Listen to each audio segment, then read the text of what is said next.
Et salut à tous, c'est Captain et je suis ravi de vous retrouver pour cette première vidéo en préparation de la draft 2026, puisque la première journée de college football s'est terminée. Enfin, quand j'enregistre cette vidéo, elle n'est pas tout à fait terminée. Je crois qu'il y a encore le match de North Carolina ce soir, mais bon, bref.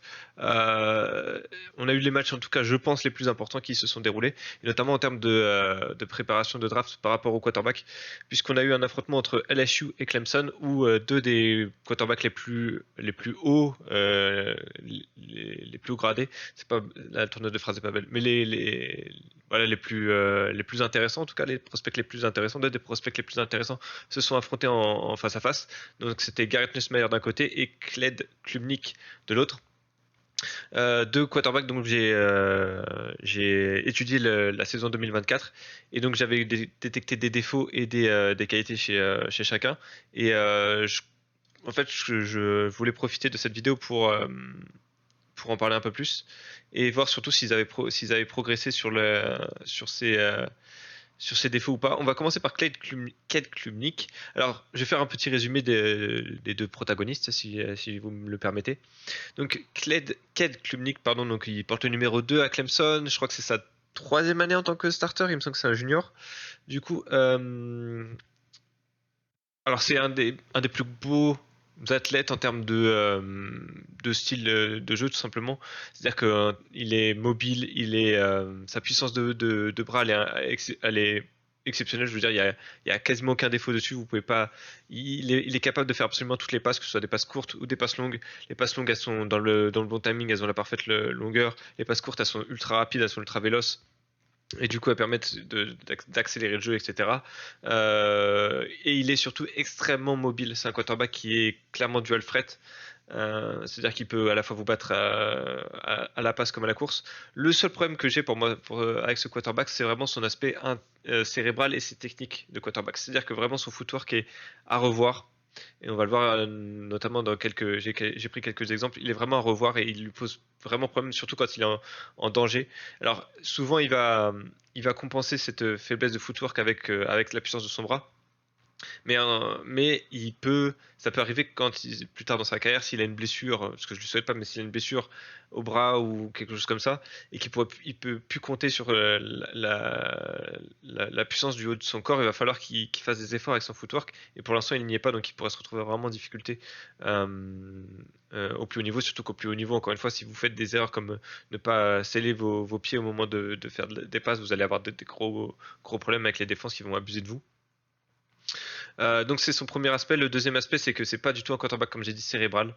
Il ne sait pas lire les défenses pré-snap, il ne les lit pas, il ne s'adapte pas à ça. Et en college football, il compense par sa mobilité, par son jeu de jambes. Enfin, sa capacité à s'échapper de la pression. Encore une fois, je pense que dans cette vidéo, on va avoir plusieurs exemples. Mais encore une fois, en NFL, ce genre de choses, il y a très peu de chances que ça passe. Et ça passera peut-être une, deux fois, mais genre plus haut plus on va avancer dans les saisons, moins ça va passer. Et surtout s'il va en playoff, c'est impossible. Donc pour moi, je ferai un petit résumé à la fin de cette partie sur Khaled Klubnik, mais il y a des défauts que ce quarterback a montré et sur lequel il va falloir qu'il travaille sur la saison 2025. Pareil en termes de clutch, je trouve qu'il a un peu de difficulté, surtout face aux grosses équipes. Il est vraiment en difficulté. Alors pour sa défense, il n'est pas aidé par un supporting back, supporting cast pardon, qui est très très très doué. C'est-à-dire que ses wide receivers sont moyens plus peut-être. C'est-à-dire que pour la SEC ça passe, mais au-dessus c'est pas la peine. Notamment face à la SEC. Ses running back là cette année il en a quasiment pas et sa O-line s'est plus ou moins fait bouffer sur ce match également. Donc c'est un peu compliqué pour lui de briller, mais malheureusement il compense pas par une intelligence de jeu ni quoi que ce soit quoi. Il compense surtout par son physique, mais vraiment pas par son intelligence de jeu. Donc vraiment pour moi c'est un quarterback projet. Mais je vais vous montrer ça tout de suite. Donc j'ai pris une vidéo, c'est la game en condensé. Il y a certaines actions malheureusement que je n'ai pas parce qu'ils ont décidé de mettre les actions les plus impactantes pour eux, mais ils en ont censuré une, si je puis dire. Donc je pourrais juste vous la décrire. Mais c'est un peu dommage et du coup c'est pas en Full HD non plus. Donc j'espère que ça ne sera pas trop dérangeant. Et surtout j'ai pas les actions vues du dessus. Donc ça, encore une fois, je m'en excuse. Je n'ai pas pu avoir accès à ça. J'espère que ça sera possible pour les prochains épisodes. Allez, pardon, on va se lancer ça. Donc là, c'est la première action, le premier exemple d'une belle action de Ked Klubnik, pardon. Je crois qu'il va roll out sur sa droite. Voilà. Typiquement, si vous connaissez pas Ked Klubnik, c'est un quarterback, donc comme j'ai dit, très mobile. Et quand la poche se contracte ou qu'il est vraiment mis sous pression, il va tout de suite roll out sur sa droite. Quand il roll out sur sa gauche, on sent qu'il est pas du tout à l'aise et il fait des grosses erreurs de précision notamment. Donc il va 90% du temps, il va aller sur sa droite. Et là, tous les exemples, de toute façon, vous allez voir, il va sur sa droite. Et là, je pense que de toute façon, c'est un jeu qui est designé pour aller sur sa droite. Mais vous voyez que quand il va sur sa droite, il est quand même assez précis. Il n'y a pas de problème avec cette passe. Rien à dire de plus là-dessus. On va aller à 4-5.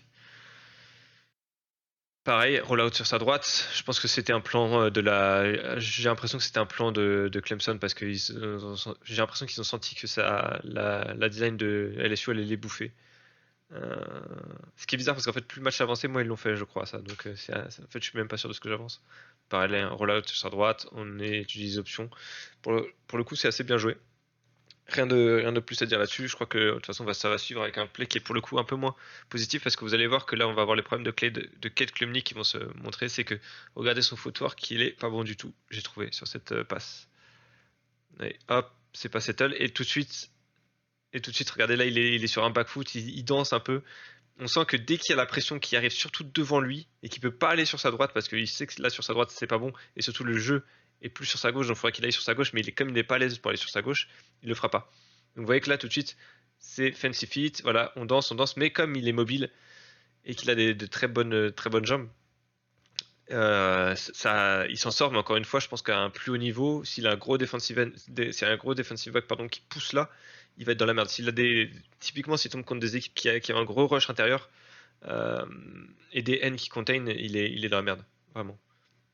Alors là, du coup, il va s'en sortir avec un gain. Vous voyez, un petit défaut également qu'il a, c'est qu'il a tendance à vouloir foncer tête baissée. Parce que Clemson joue beaucoup de design run pour lui, c'est-à-dire vraiment il y a des jeux qui sont appelés pour que ce soit lui qui court, et ils font généralement tête baissée. Attention à ce qu'il ne laisse pas également avec ça. Surtout cette saison où il doit aller à la draft, et assez haut dans la draft, il va falloir qu'il commence à se protéger. Pour l'instant, c'est pas trop le cas. Ensuite, on va aller à 6-14. Hop. Pour un jeu positif, une nouvelle fois. Alors, le pump fake. Alors, j'ai trouvé qu'il avait il a des très bons pump fakes, c'est-à-dire qu'il les vend vraiment bien. Mais surtout, ce qui est bien, c'est qu'en fait, après ces pump fakes, généralement, il passe très très vite la balle. Et là, hop, le pump fake est passé, il a réussi à freeze la défense, et du coup, ça ouvre des lanes. Ça, en vrai, c'est dommage parce que vraiment, avec son pump fake, il pourrait vraiment débloquer plus d'actions. Mais encore une fois, le problème, c'est que comme il a du mal à lire les défenses et il a du mal à exploiter ça, alors que vraiment, ça peut être une arme exceptionnelle dont il pourrait se servir pour s'ouvrir des voies. Des voies de passe. 6,53 ensuite. Une fois la play action. Encore une fois, hein, sa mobilité, voilà. D'un jeu qui devait être un sac, il obtient le first down. Alors quelque chose, ça c'est vraiment purement subjectif et je ne le note pas dans sa fiche d'évaluation, mais c'est quand même un quarterback qui a une grande gueule. C'est-à-dire que c'est vraiment un quarterback qui va aller provoquer les mecs, etc. C'est le genre de quarterback, attention à ce que le karma lui retombe pas vite, qu'il ne lui retombe pas sur la gueule, surtout quand, encore une fois, face aux grosses équipes, il est vraiment en difficulté, quoi. Ok. Ensuite, on va aller à 8 minutes, parce que là, pour le coup, c'est un play négatif de Kled Klumnik. Ah voilà, il va prendre un sac. Alors, est-ce que c'est vraiment si négatif que ça? J'ai noté un négatif, mais je pense que c'est un peu dur pour lui. Quoique là, en fait, là, vous voyez, là, il y a une play action, il voit que le Perkins, donc le numéro 7, ne va pas être bloqué, il doit se débarrasser du ballon tout de suite. Là, je pense il sait que là, c'est libre. La balle, elle doit être partie, en fait, là, à ce moment-là. En plus, non, le mec est bloqué, ouais, la balle doit être partie, je pense, à ce moment-là. Ouais, après, son back se fout un peu de sa gueule quand même. Son back se fout. Et là, du coup, c'est un sac en red zone, ce qui est vraiment pas bon. Mais c'est un peu, là, c'est un peu c'est un peu pinaillé, c'est un peu dur, je pense, avec lui. Il peut pas grand-chose en réalité, je pense. Peut-être que la balle doit partir un peu plus tôt et il doit se débarrasser de la balle plus vite. Je dirais pour qu'il soit vraiment un élite quarterback, mais bon, c'est peut-être un peu difficile, surtout quand il y a un rush qui vous arrive aussi vite et que le back vous l'envoie sur la gueule. Là, cette fois-ci, on va avoir un jeu positif. Oh, le, le timer est pas ouf. Pourquoi j'ai mis un jeu positif ici? Je devais dormir. C'était avant, je pense. Ah voilà, c'est ça que j'aime bien avec Kled Kubnik, c'est que faut que j'arrête avec ce joueur, c'est qu'il n'hésite pas quand même, vu sa force de frappe, il n'hésite pas à lancer dans des tight windows. Là, pour le coup, il va lancer entre trois défenseurs, voire même un quatrième. Et regardez la balle, hop, à part, et puis elle est tellement rapide qu'on la voit même pas quoi. Bon après c'est peut-être la qualité de la vidéo qui fait ça, mais pour le coup ça part bien quoi. Puis c'est vraiment précis ce qu'il a du mal à faire, hein, parce que c'est quelque chose que je crois que j'ai pas précisé malheureusement. Ses passes au milieu du terrain sont souvent assez imprécises et souvent elles sont passes ou comme j'ai dit imprécises et du coup elles obligent le receveur à s'arrêter, ce qui l'empêche vraiment de poursuivre sa progression, de gagner plus de terrain. Je crois qu'on va d'ailleurs avoir un exemple un peu plus tard. 14,53.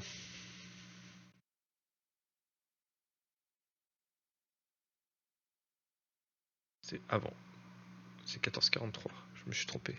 43 en plus, j'avais bien écrit. Donc là, on va avoir l'interception de Clyde Klubnik. Alors, là, ce que je vais surtout montrer, c'est que sous pression, il va faire un peu n'importe quoi. Il va vraiment balancer la balle n'importe comment. Mais encore une fois, il va pas être aidé par sa line parce que regardez juste ce que son right tackle va lui faire. C'est criminel. Regardez, hop. Tac, son right tackle, là, il va pour bloquer lui. Et pour une raison que j'ignore, regardez ce qu'il va faire. Hop, il change, il va sur lui. Alors, la seule explication que j'avais, c'était qu'il pensait qu'il y avait le back derrière lui, qui allait du coup, enfin, qui était en protection. Du coup, soit il connaît pas le jeu, soit c'est le back qui s'est trompé d'endroit. Mais vu que Klubnik l'a pas replacé, je pense que c'est lui qui s'est trompé. La seule raison que j'ai, c'est ça. Parce qu'en fait, le jeu est assez long à se développer, donc c'est même pas un free step où il peut ne pas bloquer le mec. Il- C'est enfin, c'est une grosse erreur. Et là, bon, Klubnik doit faire une grosse erreur également de pression. Regarde après, je sais pas ce qu'il fait son tackle.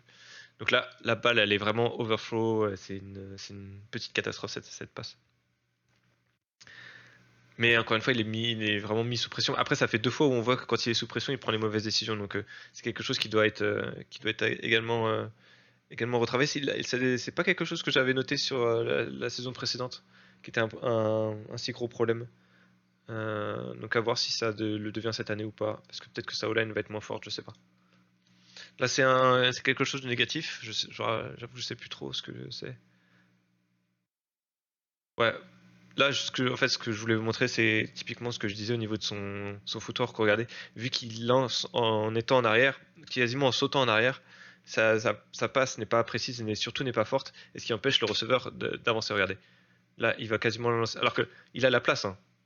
Genre vraiment, il a la place de, même s'il fait pas un ou deux pas pour s'avancer, il a la place au moins de s'avancer, d'avoir les pieds scellés et de pouvoir juste lancer en étant droit. Là, on voyait qu'il est complètement en arrière, et ce qui fait que, regardez la passe où elle arrive, le receveur est obligé de plonger, alors que vraiment, si elle est droite, enfin si elle est précise la passe, et qu'elle est juste dans ses mains, c'est first down, je pense. Enfin, c'est même sûr en fait. Donc vous voyez ce genre de petits détails qui peuvent être importants parce que à ce moment-là, Clemson est dans le quatrième quart-temps et LSU a 7 points d'avance. Tous les drives et les downs comptent, hein, à ce moment-là, surtout quand une défense sur laquelle ils se cassent les dents depuis un quart-temps, où ils n'ont pas marqué depuis un quart-temps. Bah, c'est le genre de détail qui coûte cher quoi, au final. Et on va finir par 21-26. Hop. Là, j'ai mis que c'était un. Pardon. J'ai mis que c'était pas vraiment positif, mais pas vraiment négatif. On va juste revenir au moment du snap. Donc oui, j'ai pas précisé, hein, mais il joue en. Je devrais le préciser d'ailleurs. Il joue en spread offense uniquement shotgun, hein. Il ne prend aucun snap sous le centre. Pas de système pro offense, etc. Donc ça va devoir être coaché également. Donc hop, il prend le snap. Ah ouais, oui, voilà. C'est de premier aspect comme ça, j'ai beaucoup aimé le jeu parce qu'il a pas peur de se prendre le coup, il reste droit dans la poche, ce qu'il fait rarement. Vraiment souvent, quand quand il y a de la pression face à lui, il panique généralement. Mais là, il est vraiment resté droit et il a pas hésité à, à se prendre le coup pour faire la passe. Mais ce que je lui reprocherais, c'est peut-être sa lenteur de prise de décision sur cet angle-là. Je pense que s'il anticipe plus, là, à ce moment-là, on voit que c'est une défense de zone. Là, les zones, c'est ici, ici, ici, ici, et là, il y a un no man's land. Enfin, du coup, ils sont à 3 pour défendre la même zone. Mais en gros,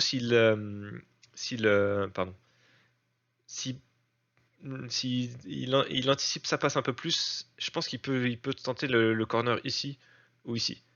Ou même s'il attend un tout petit peu plus avec un pump fake, pourquoi pas, il peut même freeze la défense ici et aller chercher le défenseur ici parce qu'on voit que le linebacker est, je pense, est vraiment pris de vitesse ici. Et là, regardez, là ça jump, ouais, donc là il peut faire la passe tout de suite. Là ça jump également, donc enfin ça a pas jump, mais ça c'est coupé dans son effort ici, si je puis dire. Donc vraiment, la passe, il peut la faire beaucoup plus tôt, pas vraiment, mais il peut la faire un peu plus tôt. Voilà, là encore une fois, c'est vraiment pour pinailler. Tout ça pour dire que sur cette partie, je pense que Klubnik, pardon, a montré qu'il avait toujours à peu près les mêmes défauts. Je pense que son footwork est pas vraiment est pas, enfin, juste est pas pro. À l'heure actuelle, il faut vraiment se dire que l'équipe qui va le prendre, je pense qu'il va être pris dans les 10 premiers jeux, j'imagine, parce que son talent physique est indéniable. Mais vraiment, l'équipe qui va le prendre, va falloir qu'ils acceptent qu'ils prennent un projet. Et que du coup, l'équipe qui le prend va devoir avoir un coordinateur offensif ou un head coach offensif, peu importe, qui va devoir vraiment mettre en place un système que pour lui et que faire de Klubnik qu'un exécutant de ce système. Va vraiment pas falloir qu'il y ait un aspect intellectuel pour Klubnik ou comme quoi c'est à lui de faire les ajustements pré-snap, etc. Non, il en sera pas capable sur la première année au moins, je pense. Et du coup, pareil, déjà s'il a du mal sur son footwork en shotgun où il a juste à faire un ou deux pas généralement, qu'est-ce que ça va être quand il va devoir prendre les snaps sous le centre. Ça va vraiment être un gros travail à faire là-dessus. Mais il a des capacités physiques indéniables, hein, son bras, ses jambes, etc. Donc ça fait que je pense qu'il va être choisi tôt, mais il faut vraiment, à l'heure actuelle en tout cas, considérer que Klubnik est plus un prototype qu'un quarterback fini. Donc voilà pour ce que je voulais dire pour Klubnik. Alors maintenant que j'ai parlé de Klubnik, on va passer sur son opposant direct qui est donc Garrett Nussmeier. Donc Garrett Nussmeier est le fils d'un coach en NFL qui est donc Doug Nussmeier, qui est aujourd'hui le coordinateur offensif des Saints et qui était également le coach des quarterbacks des Eagles lors de la saison Super Bowl. Ils ont gagné le Super Bowl, pardon.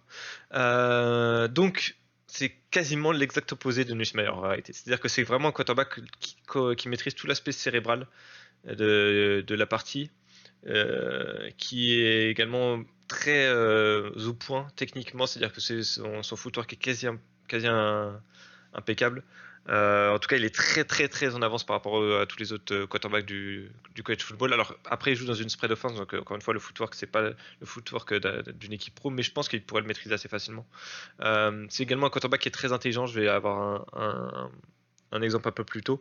Le seul souci que j'ai avec Nussmeier, c'est que là où Klubnik a des forces physiques, Nussmeier c'est un gros point d'interrogation. C'est-à-dire qu'au niveau mobilité, c'est pas top. C'est vraiment, je pense que c'est en dessous de la moyenne. Enfin, non, on dirait que je vais dire c'est la moyenne. Voilà, c'est la moyenne des quarterbacks. Son bras, c'est un gros point d'interrogation puisqu'il ne fait quasiment pas de passes longues. C'est vraiment un quarterback, faut l'imaginer comme un game management. Il me fait beaucoup penser à Drew Brees, enfin jusqu'à sa retraite, c'est-à-dire depuis la saison 2019, 2020, ouais. En gros, c'est les 3 dernières saisons de Drew Brees où il avait pu, enfin son épaule faisait qu'il ne pouvait plus lancer loin et il faisait que du spread offense et que des passes à moins entre 0 et 15 yards, on va dire. Nussmeier, c'est ça, c'est-à-dire qu'il va vraiment distribuer la balle à peu près tout le monde, c'est-à-dire que ce soit receveur, back ou tight end, il va vraiment distribuer à ceux qui sont précis. Il va avoir une lecture de jeu parfaite quand il n'est pas mis sous pression, évidemment. Il est également capable de rediriger pré-snap à peu près tout le monde, c'est-à-dire que c'est lui qui va dire toi tu te mets là, toi tu te mets là, tu te mets là, etc. Il connaît vraiment parfaitement le système, mais le souci c'est que vraiment en termes on a un gros point d'interrogation sur la puissance de son bras en fait. Est-ce qu'il est capable de faire des passes longues ou est-ce que ça va vraiment être qu'un quarterback qui va se limiter à des passes de 0 à 15 yards? Si cette saison il ne fait pas plus de 10 passes et qu'il en réussit pas, ça, à mon avis, ça va le faire mal à son niveau en draft. Aujourd'hui, je pense que je le mettrais au-dessus du top 10. Je pense pour moi, aujourd'hui, c'est entre 10 et 20. Euh, mais il peut monter et surtout là, il a prouvé sur ce match-là qu'il s'est amélioré par rapport à des points négatifs qu'il avait la saison passée. Donc on va tout de suite commencer avec des petits exemples. Donc là, encore une fois, pump fake. Ce que j'ai bien aimé là sur ça, c'est qu'il a plusieurs lectures. C'est-à-dire que la première option n'était pas ouverte au niveau de son pump fake. La deuxième n'était pas ouverte et là, la troisième, elle est ouverte et hop, elle part tout de suite. Donc j'ai loué les louanges de Klumnik par rapport à sa puissance de bras. Nussmeier a également une vitesse de libération lors de ses passes qui est vraiment pour le coup au-dessus de la moyenne. Je trouve qu'elle est vraiment très très très rapide et c'est intéressant surtout pour un quarterback qui fait autant de passes courtes et moyennes et médium. Euh, Souvent c'est très bien qu'elle arrive vite et vraiment il prend en fait le fait qu'il prenne des décisions de façon aussi rapide et que ses pieds soient toujours en position pour pouvoir faire la passe l'aide énormément sur ça. Donc là on a un point positif et on va tout de suite avoir un point négatif avec le play qui va suivre où il va se prendre un mauvais sac. Oui, là, typiquement, c'est comment je pourrais dire ça? C'est les inconvénients d'avoir un quarterback qui cherche toujours à passer. C'est-à-dire que là, sa première option était couverte, il cherche tout de suite la deuxième, sauf qu'il est sous pression, il n'a pas le temps en fait. Là, il aurait dû à nouveau lancer la balle en tribune, quoi. Donc il va prendre un très très mauvais sac. Euh, ce qui est un peu dérangeant. Enfin, même beaucoup dérangeant. Ensuite, je sais pas si je vous remets le play, allez. Ouais, là, c'est sa première. En fait, j'arrive pas à voir où est-ce qu'il regarde la première fois parce qu'il n'y a pas de receveur par là. Je pense qu'il lit les safety, mais le play est bizarre, hein. Le play il cherche par là. Ouais, c'était pas un play qui avait qui avait une chance de se développer en réalité. Donc on va aller à 9-10. Tac. Voilà. Quelque chose qui j'ai dit qu'en termes de mobilité t'es pas terrible, mais par contre quand il doit courir, il peut le faire également. Et c'est pas non plus c'est pas un camion Ben le mec. C'est pas, c'est clairement pas Klubnik, mais c'est pas non plus comme je dis, un camion Ben. Il en est capable de courir. 12,56 c'est désormais. On va juste remettre pré-snap, si ça ne vous dérange pas. Donc là, il y a quelque chose que je dois quand même préciser, c'est que pour le coup, là où il m'a vraiment impressionné, c'est quelque chose que je pourrais même pas, enfin, que je pourrais pas forcément vous montrer, c'est que c'est vraiment sur son management de games, de parties. C'est-à-dire que son équipe est menée 10-3 à la mi-temps. Il a fait une mi-temps assez pas, pas catastrophique, mais piteuse dans le sens où vraiment son jeu de passe avançait pas. Il avait aucun rythme avec ses receveurs. Il n'arrivait pas à trouver de cible. On sentait qu'il n'était pas forcément à l'aise, mais plutôt que de se frustrer plutôt que de forcer des décisions. Il a continué à jouer son jeu et au final ça s'est libéré petit à petit. Et dans un environnement hostile, alors que vous êtes l'équipe underdog, que vous êtes mené 10-3 dans une équipe qui joue clairement le top du championnat, contre une défense qui est assez forte, encore une fois, il s'est pas frustré, il n'a pas pris de mauvaises décisions, et au contraire, il a continué à jouer son jeu, et au final, son jeu, c'est pas simplifié parce qu'il a pas vraiment changé, mais juste c'est ouvert et il a réussi à faire ce que, enfin il a juste réussi à trouver son rythme en persévérant et sans s'affoler. C'est quelque chose qui est très important parce que ça montre de la maturité et quelque chose que Klubnik par exemple n'a pas réussi à faire, à retrouver son rythme une fois qu'il a perdu à la mi-temps. Là où Nussmeier lui s'est pas frustré, a réussi à le trouver. Il n'a pas forcé de mauvaises décisions et c'est quelque chose qui est vraiment à noter parce que la saison dernière c'est pas quelque chose qu'il faisait. Encore une fois, et là, cette passe-là, j'adore. Vraiment, j'adore cette passe-là parce que fait, tout le play, j'adore. Voilà, il est bien aidé par sa O-line, hein. Mais regardez, je crois il fait, il me semble qu'il fait une, deux, trois lectures, je crois. La première, passe pas. La deuxième, et c'est peut-être sur sa deuxième. Mais regardez le fait qu'en fait, ses pieds sont toujours scellés. Et donc, dès qu'il a pris la décision, même s'il est sous pression, il en a rien à foutre. Il lance. Et puis, j'adore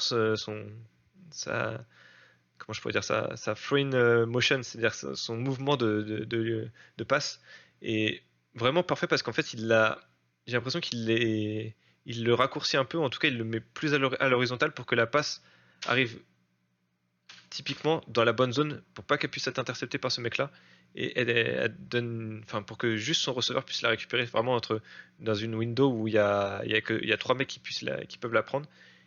Il fait la passe, il ose la passe et elle est suffisamment précise pour que ça donne une chance seulement à son receveur. Je pense que s'il la fait plus haut, il y a des chances que ça soit pas forcément intercepté, mais au moins dévié. Donc pour le coup, c'est vraiment, moi, c'est quasiment un de mes plus favoris de cette partie. Il y en a un malheureusement qu'on verra pas. C'est une passe pour le coup longue en plus qu'il a réussi. Je crois je crois qu'il la lance sur les 30 ou 40 yards adverses et il la met dans le coin de la end zone. Enfin au niveau de la ligne derrière yard, mais là où seul son receveur peut l'avoir, son receveur la récupère. L'arbitre désigne il est sorti la ligne derrière yard, il regarde le ralenti, il regarde la review pour être sûr qu'il n'y a pas touchdown. Au final, les analystes, tout le monde voit qu'il y a touchdown et les arbitres décident que non, la passe est incomplète parce que après avoir franchi la ligne alors qu'il avait le ballon entre les mains, donc normalement touchdown, il tombe au sol et en tombant au sol, la balle bouge un peu lorsqu'il a contact avec le sol, mais il la perd jamais vraiment. Et du coup, ils ont considéré que c'était pas ça complète. Mais bon, malheureusement, on le verra pas parce que cette passe-là a été censurée. Donc c'est dommage parce que c'était vraiment la plus belle passe de cette partie, quoi. Et ça prouvait qu'il pouvait faire des passes longues. Et quelque chose qui a également noté sur cette partie-là, c'est que le plan de jeu de Nussmeier a été clair quand il lançait sur les extérieurs. Il lançait, il lançait à des endroits où seuls ses receveurs pourraient l'avoir. C'était vraiment de sorte que les défenseurs ne pouvaient pas y toucher. Si quelqu'un pouvait l'avoir, c'était que ces mecs à lui. Donc il était vraiment en mode pas d'interception. Je lance que sur des 1 contre 1 où je sais que mes receveurs ont l'avantage de taille. Là, c'est un autre point positif. Voilà, ouais, on voit qu'il a la mobilité. Il continue à regarder downfield. Ça, encore une fois, c'est précis. Et puis, alors attention, ce genre de lancer est assez dangereux parce que quand vous lancez alors que vous voyez que la moitié du terrain, c'est dangereux. Mais bon, là, pour le coup, ça fonctionne. Et le fait qu'il garde toujours les yeux downfield, mais j'ai plus l'expression française, mais devant, ça prouve encore une fois qu'il est très lucide. Alors, on va passer désormais à 16 minutes pour un nouveau jeu. Je crois que c'est ce que je vous disais tout à l'heure qui était un quarterback assez intelligent. Voilà, encore une fois, son throwing motion. Là, voilà, vous voyez que, donc, comme j'ai dit, il est en spread offense. Là, il a juste third and one. Il a juste à avancer un peu. Il voit que la défense, elle n'est pas prête. Et donc, plutôt que de se prendre la tête à essayer d'avoir un shotgun, de passer un shotgun, de prendre le risque de reculer de 4 yards pour avancer à nouveau, il y va lui-même.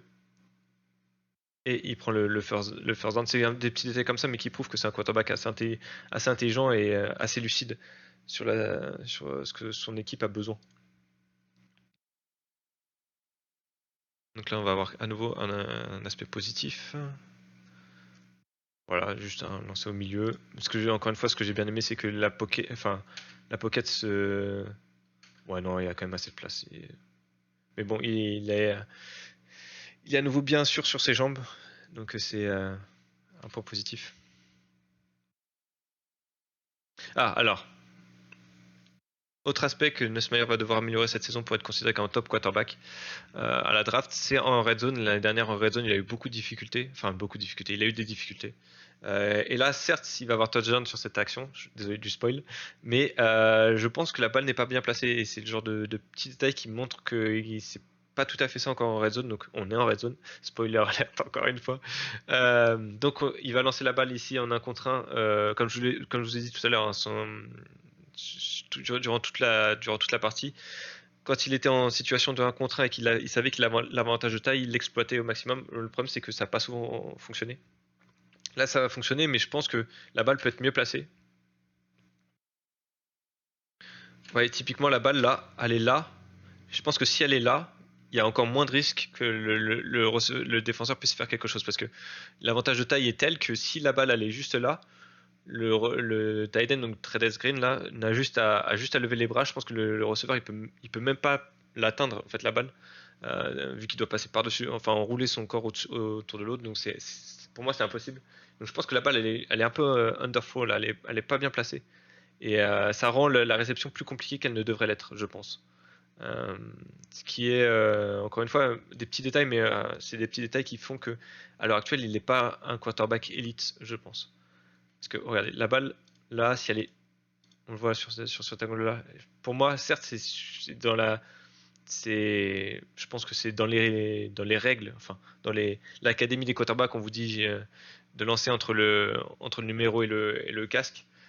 Mais là, je pense que s'il la met là, vraiment, le défenseur, regardez là déjà comme il a du mal à intervenir alors que la balle est là.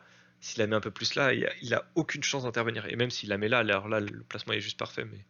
Donc voilà, c'est vraiment des petits détails. Tout ça pour vous dire que à la suite de ce match, je pense que Nussmeier a montré qu'il avait un peu grandi quand même. Il avait pris en maturité et le fait qu'il ait notamment changé de numéro, qu'il ait pris le rôle de capitaine, etc. En tout cas de l'attaque, montre qu'il est prêt à assumer ses responsabilités et être le quarterback qui va mener les choux. Donc à voir si cette maturité se confirme, parce que s'il gagne en maturité et un tout petit peu plus en exécution, ce qui peut arriver, hein, parce que après tout c'est que le premier match de la saison, dans un environnement hostile, etc. Peut-être qu'il n'était pas, il y avait des trucs qui n'étaient pas encore 100% rodés, notamment lui, Travis Green, là, à la base, c'est un joueur de basketball hein, qui a rejoint le programme que cette saison. Donc peut-être que les automatismes ne sont pas encore faits, donc peut-être que ça va se développer au fur et à mesure de la saison, et s'il arrive à se développer, peut-être qu'il peut aller challenger Klubnik pour être le premier quarterback drafté, encore une fois, si on part du principe que Arch Manning ne se présente pas.